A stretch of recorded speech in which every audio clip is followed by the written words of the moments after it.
what we've seen, you'd find this fascinating, I'm sure. What we've seen is in my lifetime, and I'm not that old, but I have watched the genetic viability of animals, of domestic livestock, drop because of the the crutches that we use, antibiotics, hot feed, candy bar, I call it candy bar diets, and unnatural feeding regimens.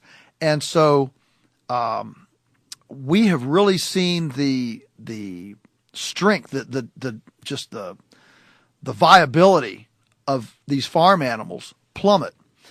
So our son, Daniel, when he was 8, started with rabbits. Now, these are meat rabbits, not pet rabbits, but they're meat rabbits.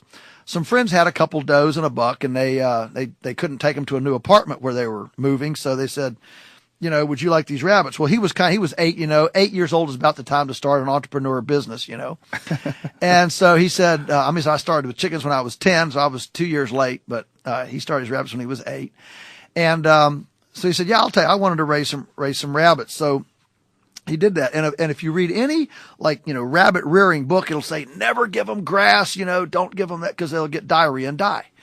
And of course, that's exactly what we found. But what he did what's called line breeding, which is kind of a wild breeding. And it took him 5 years to work through a lot of mortality and culling. But in 5 years, the rabbits started really getting strong, vibrant, big litters, healthy.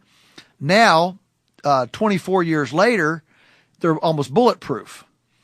And what we've seen in the genetic selection process over that time of not using any crutches and just letting it be kind of a Darwinian selection process has made us now want to duplicate that with our other animals.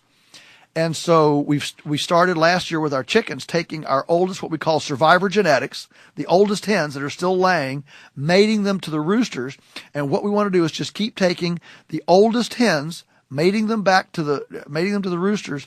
So we eventually create a survivor genetic. In other words, that's the chicken that knew to hide when the hawk came. That's the chicken that knew to get under shelter when the rain came. That's the chicken that didn't get flu, that didn't get bug, that didn't have a prolapse the first egg she did.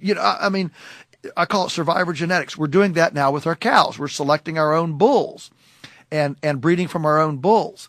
And we're very excited about what this kind of wild line breeding type of thing can do if you knock out all the crutches.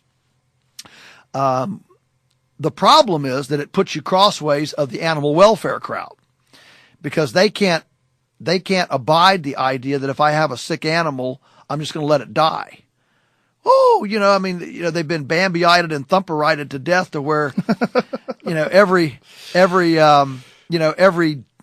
dog and cat has to have a monogrammed LL Bean cushion in an air-conditioned anteroom. And that's the only way to care for animals. And the problem is that we're not going to get genetic strength if we don't let nature cull out the weaklings. That's the problem, and so we wouldn't have the vibrant rabbits that Daniel has if we had started at the beginning. Oh, let's prop these up with antibiotics so the weak ones can survive. If everybody walks into the room wearing crutches, you don't know who can stand on their own 2 feet. Right. It's only when you start knocking crutches out that you find out who can stand.